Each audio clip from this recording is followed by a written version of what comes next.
back to the Citizen channel. You're all staying safe and well. And a City Book Club stroke, I didn't know that special. Yes, we're going to have a look at something that I treated myself. There's been one of these already put out there. You may have watched it on Black Friday 2023. Seemed a long time ago now. I treated myself to a couple of recent City books from reachsportshop.com. Yes, copyright Manchester City, and they celebrate our glorious club and an interesting season. This one we're going to look at today is the Treble winners 22-23. It's of course been promoted heavily in the matchday programmes all season.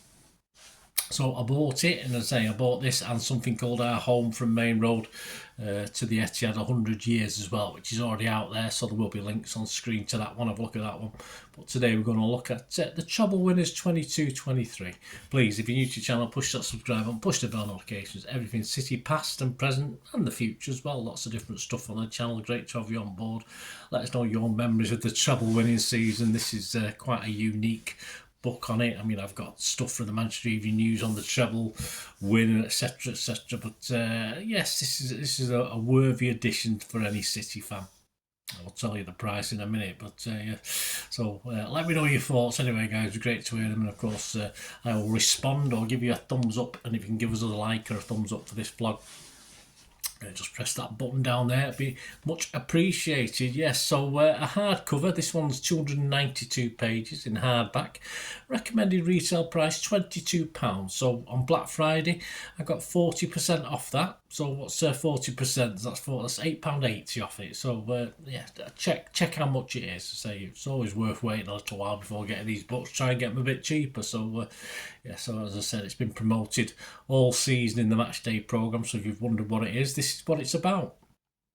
There's a foreword by Rob Pollard, and let's have a look at what did we know or didn't we not know. Chapter 1 is the story of the Premier League season. Of course, I'll try and, in sort of one sentence conclusions, give you a gist of what's going on.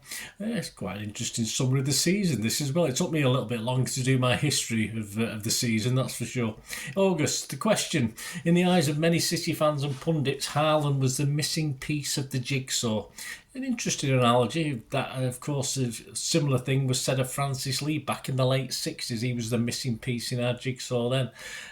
But if for a successful, of course, City team at the time, that jigsaw was the Champions League, then he did have a big say in it, didn't he? Early defensive frailties all that month brought in a certain Manuel Akanji, and 9 goals in 5 games for our Nordic meat shield left us second to Arsenal. On to September, short and sweet, only 2 league games, 2 wins, second to Arsenal, 1 point behind. October, joy and disappointment, a 6-3 win over the Rags, but a 1-0 reverse at Liverpool, no surprise. November, off to the World Cup, we are stung by Brentford in our final home game, and Arsenal take a 5-point lead into the enforced season break. December, a draw with the Toffees was 7 points behind the Arsenal. January, yes, Pep lets fly despite a 4-2 win over Spurs. We were 2-0 down at one stage. I don't recognise my team, he said. Everything is so comfortable, but opponents don't wait. There's nothing from the stomach, from the guts. The same with the fans. They are silent for 45 minutes. I want my fans back, he asked. February, well, the team and the fans answered the critique as Arsenal stumble, City close the gap, but we find ourselves 2 points behind Arsenal, who have a game in hand as we fail to win at the City ground. March, a late penalty win at Palace, and we believe again. April, Arsenal 8 points clear, but City with games in hand. We've been here before. Soon the title was in our own hands. Win our games, we win the league. As Arsenal visit the Etihad, we maul them, and by the end of the month we're a point clear with a game in hand. May, the force is with us. Arsenal continue to disintegrate, and we win the first part of our treble. Chapter 2 then takes us on to the manager and the players. I'll try and find again one sentence suitable to each. It was put out in squad number order, this, but we'll start with Pep. Hailed as the most transformational manager the game has ever seen.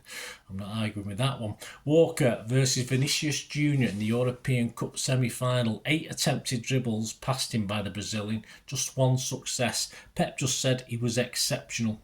Diaz, he said simply, we love the pressure. Phillips, he walked away with 3 gold medals.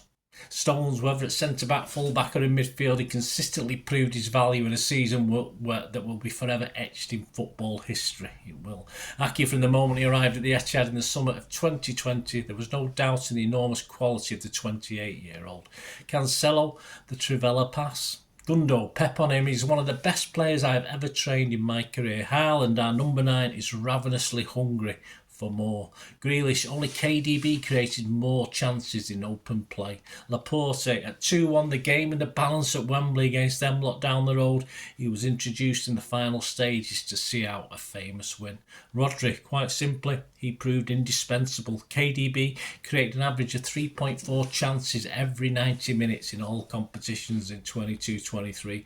Ortega, 9 clean sheets from 14 appearances, conceding 7 goals. Alvarez, the only player to score in every competition in the 22-23 season.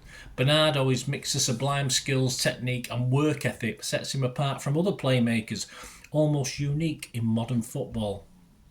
Gomez, as an inverted fullback, he impressed greatly in the 3-0 semi-final win over Sheffield United in the FA Cup. Akanji, many outside the club thought would play a filling-in role. He appeared in 48 of our 55 games. Mahrez, the most creative African player in the history of the Premier League. Ederson, the perfect keeper for Pep's system. Peroni, named in the 100 player list for the 2023 Golden Boy Award. Carson, his experience and leadership skills will continue to be invaluable. Yeah, Mr. Chuckles. Foden was not even born when United won the treble. Can't remember it. Palmer, patiently waiting in the wings. Okay. Lewis, with the backing of Guardiola, there's no telling the heights Lewis can reach, or can't reach. Chapter 3, the story of the FA Cup. Quite simply, just 6 words. We beat United in the final. Game on. Chapter 4, treble dreams come true in Istanbul. The group stages, Sevilla 0, City 4. On new man Akanji, Pep said he has quality similar like Laporte. He can break the line with a pass. City 2, Dortmund 1. Pep on Erling's goal. The moment he scored it, I thought Johan Cruyff. City 5, Copenhagen 0. Just one more point to qualify after only 3 games. Copenhagen 0, City 0. Gomez red, but City qualify. Dortmund 0, City 0. A competitive debut for Ortega back in his homeland and a clean sheet. City 3, Sevilla 1. A Lewis full debut, a goal, and Pep purrs, Rico's so smart. Round of 16, Leipzig 1, City 1. Mahrez gives us a lead, but a draw will do. City 7, Leipzig 0 in the return. 5 from Haaland. Quarter-finals, here we come. On to the quarter-finals. City 3, Bayern Munich 0. Pep warned, to knock out these teams you have to have 2 good games, not 1. But over there, Bayern 1, City 1. We did, even though a late penalty for Bayern, it was far too late for them, and we're in the semi-finals. Semi once again against Real Madrid. This time we're away first though. Real Madrid 1, City 1. When they were better than us in the second half, Pep said we scored a goal, and it was back to the Etihad.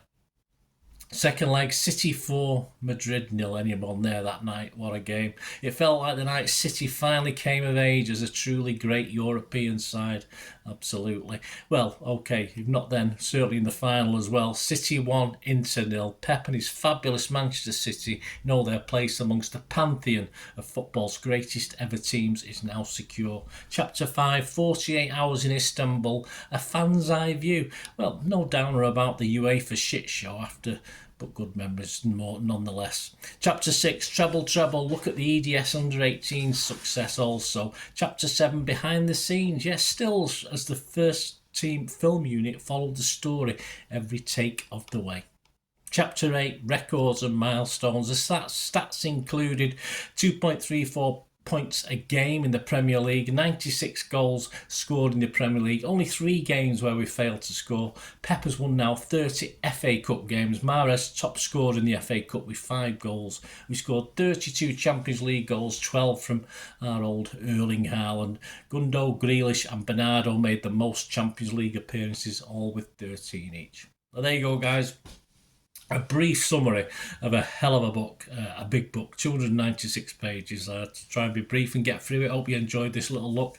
this City Book Club I Didn't Know That special on Treble Winners 22-23. As I say, check the prices of it. Please don't be playing. I mean, it's worth 22 quid, but I'm sure you probably pick it up a little bit cheaper. I'm sure reachsportshop.com will have sales on this as well. It's a great book. It's a great memory of a history-making season, of course, and well worth the purchase. And good fun to read, and some great images as well, some fantastic images dotted throughout. I've just shown a few as I've been doing this little review.